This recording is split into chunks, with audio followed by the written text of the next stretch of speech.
to Lifting Leaders Podcast, where we're unleashing leader possibilities to make a better world. I'm Tricia Ryan, and together with Crystal Roberts, we're diving deeper into some of the complexities of the world's most critical challenges and exploring innovative ways of navigating through them.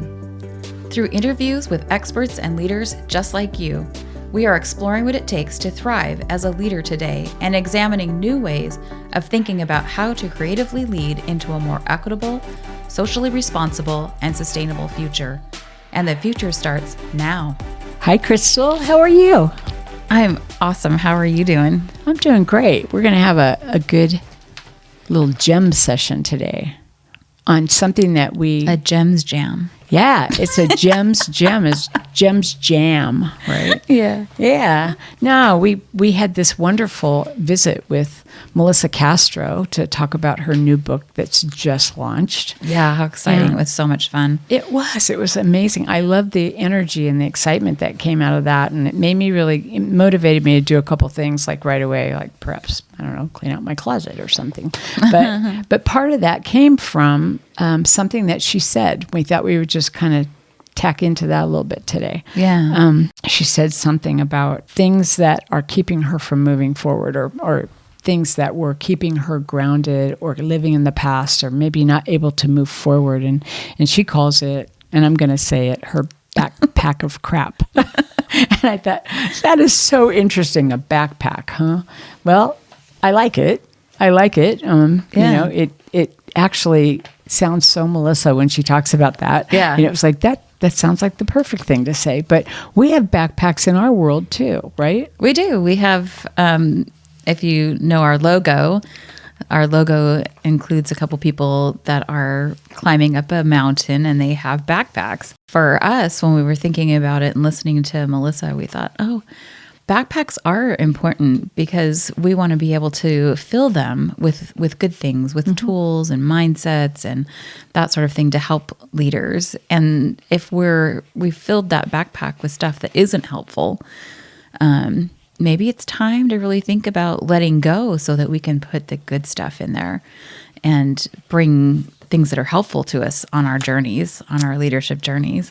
Absolutely. And I love that, by the way. I mean, we're all about, you know, what are some resources? What are some tools? What are some ideas and things that you can start thinking about to move into a space where you feel like you are confident and in control and, you know, ready to take on whatever comes to you, right? Yeah. Knowing that we're all human and we have different experiences, right? Yeah. So we went looking for what else? An article, It's right? been a while since we've shared an article, so I think this is good. I know. Yeah, and this was a great article we found, and it's by Psychology Today. It's called Important Tips on How to Let Go and Free Yourself. And I just thought, well, this is a good way to empty that backpack if it's filled with things that we don't want, right? Yeah. And it really is an article that's talking about different things that are in your life. And I think they start out really talking about pain. And when we're talking about pain in this sense, we're not talking about necessarily physical pain. We're talking about emotional pain. Yeah. But anytime you're away from your core, anytime you're not feeling exactly yourself, your authentic self, can feel painful. Right? Yeah. And so they offered us 12 different tips on how to address that in different ways. And while these are not boxes you have to check off each and every single one of them, it's very possible that you may find yourself addressing your issue, your pain, or your backpack full of you know what by doing more than one of these. It's very possible you could do I don't know, all of them. I think it'd be a lot of work, but, you know, it's very possible. Yeah. And I like this idea of sort of freeing ourselves to be able to let go and free ourselves. And I think that also aligns a lot with what Melissa was talking about when she was talking about helping millennials to uncover their true sort of essence and their leadership, that it's already there. That was the intrinsic part. Yes. Like we just need to uncover it. Yes. Because it's there. We're not like putting things on top of it. And so I think these are really great for helping people to uncover their true self. Yeah, I agree with you. They offered some key points to begin this article, and the second key point was something that really resonated because it made me think of what Melissa was talking about, and that is that some people hold on to their painful past because they don't know who they'd be without those feelings. And it's an interesting concept. I mean, when you think about it, it's that basic. Some people are afraid because they don't know who they are if they're not holding on to all the junk that they've had. And if they've had to deal with stuff from the time they were very little, when they were children, and they've held on to it their whole lives, it may be because that's all they think they are. That's who they think they are. And it doesn't have to be that way, right? Yeah. It's an interesting road that we plow through our lives, I think, Yeah, we can see those things kind of show up as like inner critic and the judge when we think about positive intelligence, and those things helped us survive when we were little, but they hold us back now as adults. They become our saboteurs, right? Yeah. And that's true. Those stories we tell ourselves that keep us from moving forward, from taking on something that might be absolutely the most pleasurable thing we've ever done, right? And make us happier, and discover joy and flourish, right? Yeah. All of that stuff requires sometimes that you let go. It does. It requires that you let go of something that is holding you back. Yeah. So, and just think you could be living a life full of joy and flourishing, right? Yeah. Which would be amazing. Yeah. They had a quote from Jack Kornfield who said, "To let go does not mean to get rid of. To let go means to let be. When we let be with compassion, things come and go on their own." In other words, you don't have to hold on to something. You don't have to grasp it. And that's what we do sometimes at work, right? Yeah. I have a job and I do certain things in my job and I own that job, right? Yeah. And when they tell me my job's changing, all of a sudden it's like, no, wait, you're telling me that what I know is not important anymore? Yeah. No, I'm not letting go of that. And that holds me back from maybe having an even better experience with the next thing, right? Yeah. There's just one more thing I wanted to add under key points, and it's really something that speaks to that second bullet again. And it says, oddly enough, painful feelings can be comfortable, especially if they're all you know. And that's an interesting thing I had not really thought much about. Yeah. But if that's all you know, how do you know what different might be like, right? Yeah. And if you're afraid to take that step. So let's dive into these 12 ideas that they have. Yeah, tips. You want to start us? Sure. Yeah. So the first one was understand that the relationships you thought you'd have are going to be different than the ones you actually have. I love that. It's like when we have these expectations of others, we think they should be acting in a certain way. That just doesn't work, right? We can't control what other people do. We can only control what we can do.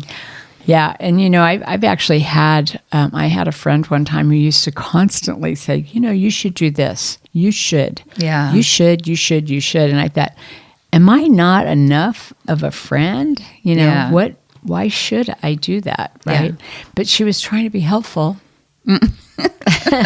She's trying to be helpful. I love that. Yeah. And I love that they bring up that when we practice gratitude, appreciation, and trust, that is what actually sort of sets us free. Yes. To appreciate what is actually here. Yes. Yeah. Because different is good. Yeah. Honestly. I mean, it's it's enlightening and it's inspiring sometimes to see somebody do something differently, or to talk to someone who has a completely different attitude or approach to the world. It's like, wow, I never thought of it that way. It's an insightful moment, right? Yeah. It's great.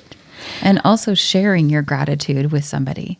Yes. So in that relationship, catch them doing things that you do appreciate. Yes. And you can just see the person blossom when you catch them doing something that you do actually really appreciate. And that is so wonderful to think of for leaders. That's what a great tip for leaders, right? Yeah. Look for the things that are good. Look for the things that are going well. Look for the things that you can appreciate and then say it, right? Yeah. It's a great way to recognize people and to garner trust, because if they hear it enough, if they hear all the time that you're looking for them, you're looking at them, or they know you're looking at what they do right, instead of always being called out for doing something wrong, it builds trust. Yeah. Right? Yeah. The second one was, don't be invested in the outcome when it comes to dealing with people, because it often leads to disappointment. And that goes right back to what we were just talking about. People are different. Everybody's different. Yeah. So what are my expectations, and are they realistic? If I'm creating this scenario in my head that this is the way this should go and this is the way the outcome should look, right? Yeah. And I have other people invested in it as well. They may be having their own stories, but at the end of the day, if something doesn't come out the way I want and somebody else was a part of that, it's not their fault and it's not mine, but I need to let go of my belief that, I'm disappointed if it's not my way, right? Yeah. We have every opportunity as humans to talk about what we're looking for, right? Exactly. And that goes to that setting boundaries. Mm-hmm. Absolutely. Like, what is it that I need? And being able to hold those boundaries. And letting go of the things that you don't have any control over, right? Yeah. You have boundaries, and keeping your boundaries is so important for a lot of reasons. I mean, emotionally, it's a huge lift when you keep your boundaries. But also just knowing that, just letting go of things you have no control over. Yeah. If you have no control over an outcome, or if you have no control over how somebody else is going to do something, then let it go. Yeah. Just let it go, because it's not as important that your A through B through C gets done in this exact way if D is the outcome and it's a positive outcome, right? We all have different approaches. Yeah. Yeah. Number 3, don't live in chains when you have the key. Ooh. We live with self-limiting beliefs that we let define who we are. And you kind of brought this up a little bit, but how can we get away from the sort of shoulds? Mm-hmm. I should do this. I should do that. They should do this. I could never do that, or I could never make that happen. And really figuring out what's true here, and where can I push those boundaries, and when is it just my own self-limiting belief that is keeping me from doing what I want to do or the outcomes I want to achieve. And actually, that's an opportunity for a little self-work to peel the onion, Yeah. Why do I feel I can't do that? Yeah. What is telling me that I'm never going to be able to do something? And the word never is always a limiter anyway. I mean, quite frankly, I don't think any of us are in a position where we could say, for most people, that you could say never. Yeah. I'll never be able to do that unless I am trying to play piano and I don't know, maybe I don't have any arms, but then my toes come into play. Yeah. So I love the little phrase of yet when we talk about that. I can't do that yet. But if I'm willing to put the work in, maybe I will be able to. That is Carol Dweck. Yeah. In the making. Carol Dweck, who wrote and who started the whole idea around fixed and growth mindset. Yeah. And that was what she recommended was I can't ride a bicycle. Well, I can't ride a bicycle yet, but that's a fixed mindset. I can't ride a bicycle. Growth mindsets, I can't do it yet, but that doesn't mean I won't be doing it, right? If I keep practicing. Yeah. The next one was let go of the idea that you can control others' actions. We're going to do a lot of that, right? Mm-hmm. We really only have control of ourselves and how we act, and that is really true. You cannot change anybody else. You can only change yourself. Yeah. I used to say that I cannot change the situation or a circumstance that's happening, but I can change how I view it. Yeah. I may have to do things differently, but I can look at a different way for me to be okay with it. It's my attitude that needs to change sometimes. Right? Yeah. Yeah. The next one is only worry about what you think of yourself. Free yourself from being controlled by what other people think. And this is so common, right? And I'm right there. Being a people pleaser, wanting to do things to make other people happy. Mm-hmm. They give a quote here. Mahatma Gandhi said, "Happiness is when what you think, what you say, and what you do are in harmony. Very true. And they make the point that you can't live by your values if you're living by the approval of others. If we're living by the approval of others, it takes us away from our values because we're focused on them instead of focused on ourselves and knowing what our values are and then making decisions and taking action that are aligned with that. What's important to me, right? Yeah. My core. Yeah. I had someone tell me one time that I should adopt the attitude of what you think about me is really none of my business. And to say that over and over again, what you think about me is really none of my business. It's your, what you're thinking, and you can think all you want. I can't do anything about that, but it's not my business to know it. Yeah. And so sometimes that's a little bit of a showstopper. If you say that out loud to somebody, it might just make them stop being so critical or stop, and to me, there's some value in that. Yeah. So I use that a lot now. When people I am coaching talk about feeling that they're judged, I recommend they use that and try it. Just see what happens, right? Because it's not an offensive thing to say. It's just what you're saying, right? It's a healthy thing. Yeah. Yeah. So here's one that's good too, and that's leave room for mistakes. Oh my gosh, are you kidding? If you make a mistake, I never make mistakes, ever. It's so nice to know you too, because you never do. You're I know. Perfect. Perfection. There's nothing more perfect. No, I am like Mary Poppins. I am practically perfect in every way. I am like a walking mistake, and I love it because I actually learned so much from doing that. Yeah. I don't think I've ever been in a state where I made a mistake and then I stopped, and never went back to it. But that goes back to Carol Dweck again, because if you're in a growth mindset, if you make a mistake, you pick yourself up and you try again, right? Or you try a different path or whatever. Yeah. And that's like so important. We need to be good to ourselves. We need to be gentle to ourselves. When we make a mistake, we're the worst critic. Yeah. Right? Yeah. I am my worst critic. I'm going to say, oh, I really blew that. I am so lame. I can't believe it. I don't know. I'm never going to do that. I just don't want to do that. It doesn't help anyone. You need those in the mirror affirmations to tell you that you're actually good enough, right? Yeah. Yeah, for sure. And it makes me think about resilience. Yes. Yeah. Absolutely. The bouncing back and then learning from it. And that's a mental muscle that needs to be exercised every once in a while, right? Yep. Yeah. Accepting the things that you cannot change. Stop wishing things could be the way they once were. And this is actually a really interesting one when thinking about when hard things have happened in life and you keep thinking, I know I've done it. Oh, I wish we'd be able to go back there and experience that, or why isn't it like that now? And even if we've done some work around that, it's like that language about, it's back to the way it used to be. Right.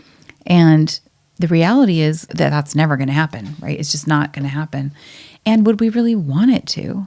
We are who we are today because of all those experiences. And I'm pretty happy with who I am today. I'm not perfect, but I'd be a completely different person if I hadn't had some of these hard things in life. Yes. And so, yeah, they're hard, but I'm glad that I had them because I've grown from that. Yeah. Yeah. You are the person you are today because of that growth.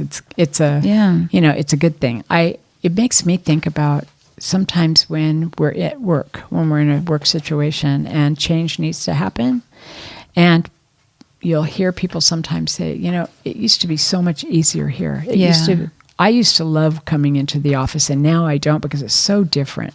And I remember when, all of these people were here in this office, and it was a great vibe, and we loved our work, and now it's different. Well, yeah, it is. People do retire, and things change, and the world is changing by the nanosecond, maybe even the terasecond. I don't know, but it's changing at a speed where we don't have the luxury of hanging out in the past anymore. We just don't. So what is it about the present that we can embrace, right? And stay true to.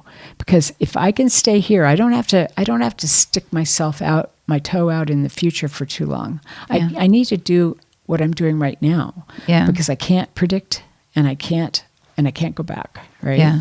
Yeah. Then don't take yourself too seriously. So important. Yeah. I think that's one of the things that's good about us as partners. we like to laugh. We do, and we have like setbacks and stuff, right? Sure. But we tend to look at it and then for a moment, and then we've done this before where we just burst out laughing because it's like, I can't do anything with this. So it's just a part of who we are and where we're going, and we don't take stuff too seriously because this is our mission, right? Yeah. This is what we do, and we know that we're going to make mistakes, right? In fact, a little insider secret.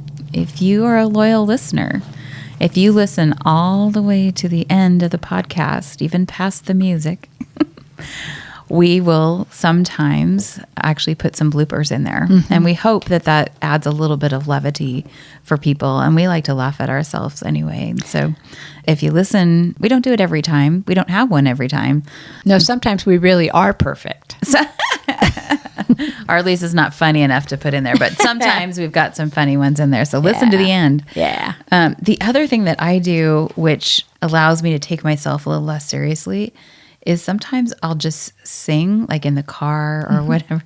I'll sing really loud and just, dance or whatever. And I find that allows me to sort of break that seriousness cycle, which I know I can get into. But see, I see dance and singing as very serious. No. Maybe it's, like some of the silly songs more is what I'm thinking. Just something, and it breaks silly. it breaks the the monotony or whatever, that you're doing the same thing over and over again. And I love that idea, actually. It's just sort of like, that was good. Yeah, it's kind of a change of energy. Yeah. 9 is do what scares you. And I think this is kind of a fun thing. Mm-hmm. I was thinking about, what is it that scares me? Is things that I've done that it scared me. The podcast. Feels very vulnerable. Even now, not every time, but sometimes we talk about some things which I don't talk a lot about. I was thinking about the menopause episode, and just we're putting our stories out there and things like that. So sometimes that's something that I would consider that I'm doing that scares me. Mm-hmm. Quitting my job, of course, and going full-time into my own business. That was scary. Even inviting somebody to have coffee sometimes, if it's not somebody I know very well, but I want to get to know, that can feel vulnerable. Yeah. I agree with you. And I think that we've done a couple things this year already, going to the Hudson Conference and taking our stuff and being spotlighted, because I don't think either one of us really kind of knew what it was going to feel like to be spotlighted. And we were nervous a little bit, about doing it, but that was fun. Yeah. But I'm the same way. Leadership can feel scary because it can feel kind of we were just talking to somebody about this a minute ago, was that it can feel kind of lonely sometimes. Yes. It can feel lonely and vulnerable. People are looking to you to make the big decisions, and it's not always popular. A lot of times people can be upset with you, at least part of the group. Mm-hmm. So that can be scary too, but we need good leaders. Yeah, we do. I think we need people who are, and we have it. We have a lot of good leaders out there that realize that they're not perfect and they're not always going to have the best decision. And so they do often look to their people to, help them come to a decision that not only gets them to an end point, but it engages the workforce in the process, because people are involved in the answer, right? They're like getting to help. And so sometimes that might be a little scary to actually make that first step towards that. Yeah. But it also is, that's a small, brave move, right? Mm-hmm. But it also is another way to to actually feel better about what yourself and everyone. When you do that and you see that people are getting involved, all of a sudden it's like, yeah, I can do this. And it can actually help build that mental muscle, right? Yeah. That it's okay to take a step that's in a new area or do something that's unknown because I'm not going to melt. Yeah. Right? Yep. The next one, oh, and by the way, I did want to say, there is a book out called Do One Thing That Scares You Every Day. Yeah. The next one is express what works for you. And I think that's something we often forget or don't do because we're a little bit timid. We don't want to just put it out there that, no, I don't really want to do that. I want to do this. I think, and I'm going to do this. And you know who's really good at that? Who? You. Me. Yes. You are really good at it. I watch it a lot. And when you want something or when you have a different opinion, you express it. And I can remember when I first met you, that didn't happen very much. But now I see you do that a lot. And it's very much, it feels like an empowering moment. It feels really good to watch that happen. And it is a good model for me to be more brave. So, it's about just say what you want, say what you need, right? Yeah. What do I need? I think for me to be able to do this, I need that. Yep. And people may not always agree with you, but that's okay, right? Yeah. I often think about being clear about your values helps you to know what you do want. And that allows you then to be able to express what works for you. A lot of times we're so busy. We kind of talked about this before in another podcast, is we don't even know what we want. And so if we don't know what we want because we haven't spent the time figuring it out, then it's difficult to actually express it. And then we are just being pulled around by everybody else's needs. And that also speaks to what Melissa Castro was saying when we interviewed her in a way. She was talking about some of the things that come out in her book and how, in this case, millennials tend to hold things in or they might hold them in, or they're feeling bad that things aren't going in a way that makes sense. And part of it is because they have so much baggage that they're not able to see how to unravel it or unpack it, and so they won't do it, and that makes them feel worse, right? And so it's a really bad place to be, and this is just happens to be a generation that's moving into leadership spots now, and so if they're feeling this kind of angst, then what kind of leaders are they going to be, right? So it's important for them to be able to say what they need. Yep. Let's see. Allow yourself to feel negative emotions. Interesting. I took yours, by the way. Yeah. Well, that's because I struggle with that. But I didn't want to say it. No, it truly is something that I've been working on, is really allowing a full range of emotion. And one of the things that I've learned on this journey is that when we tamp down those negative emotions, it actually shrinks our ability to feel that full range of emotion. And so it also tamps down our ability to actually experience joy and happiness. And I think when I understood that was when I started to make change. I used to really believe that, and a lot of it had to do with the fact that I had cancer. And so I was very grateful to be alive. And so I thought, I don't have any time for any of these so-called negative emotions. Yeah. But the reality of it is when you pull or tamp down and don't really feel the negative emotions, you can't feel the good ones either. And so we got to feel them all. Yeah. We got to feel them all. Just a quick little story from my past. My father's family they were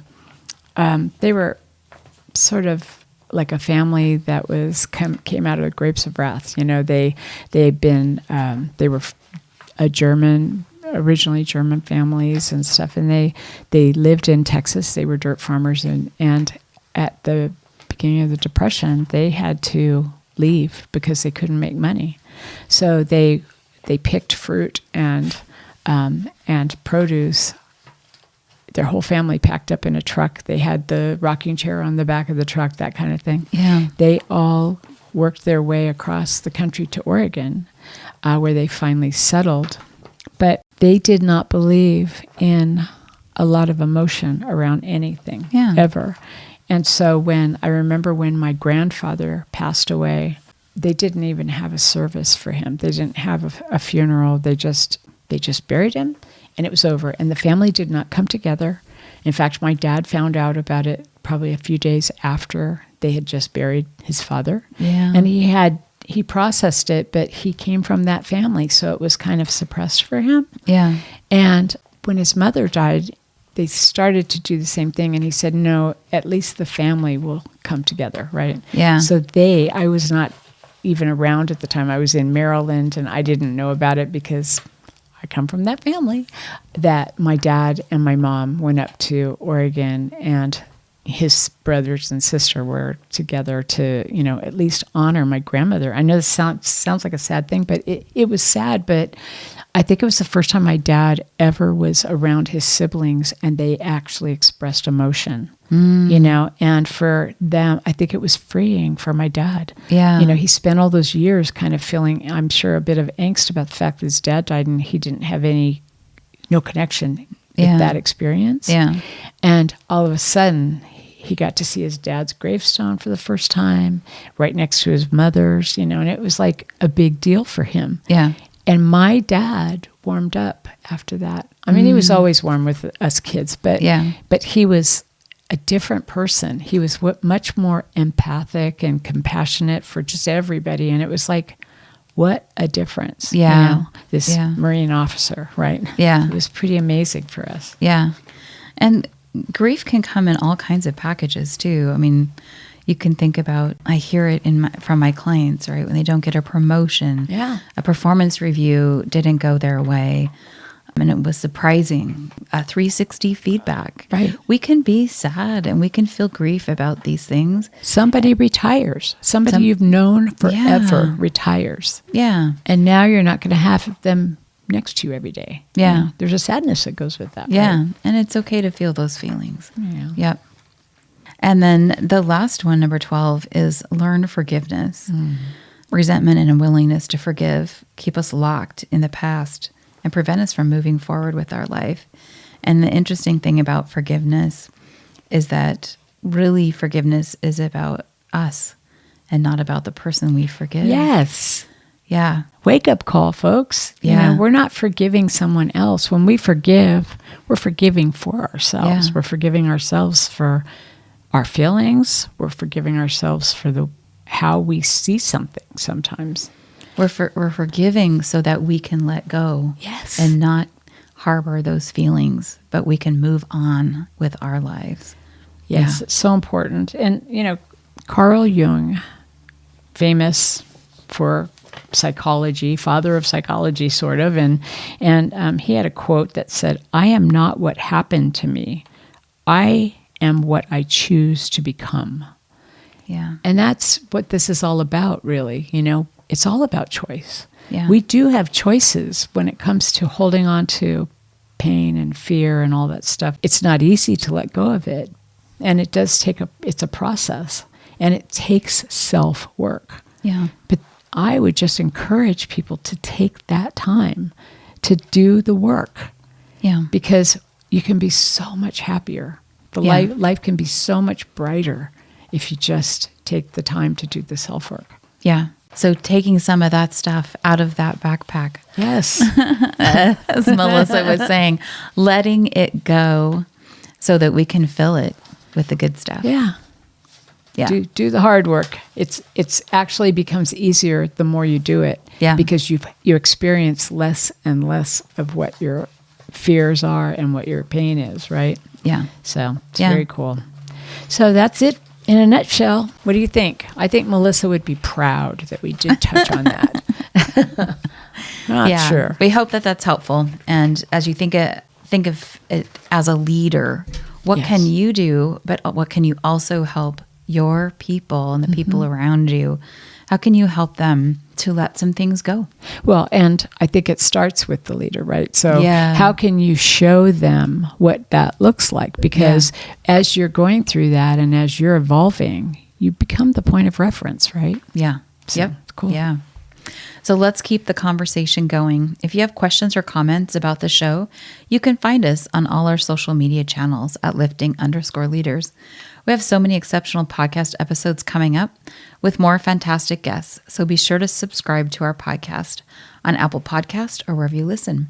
If you know someone who would find this episode inspiring or informative, share it with them, text them, email them, or take a screenshot and share it on your Instagram and tag us at lifting_leaders. If you'd like to know more about us, our guests, or the show, please go to our website at liftingleaderspodcast.com. You'll find our show notes there as well. If you're looking for help in developing your leaders or would like a growth opportunity for yourself through leader coaching, please contact us through our website. Thank you to Ari Chance Roberts for his technical support of our show. Finally, please take 30 seconds and follow us. It helps you because you never miss an episode, and it helps us because you never miss an episode. To follow us, go to the Lifting Leaders Podcast Show on Apple Podcasts, Spotify, or wherever you listen. Then just tap the plus sign in the upper right-hand corner or click on follow. While you're there, if you'd be willing to give us a 5-star rating and review and share the episode with a friend, we'd be so grateful. Thank you, Tricia, for finding this article. My pleasure. Thank you. Many thanks to you, our listeners. We appreciate you. Find ways every day to lift each other up. Have a fantastic week. Take care. I lost it. Am I next? Yeah. I guess I am. Okay.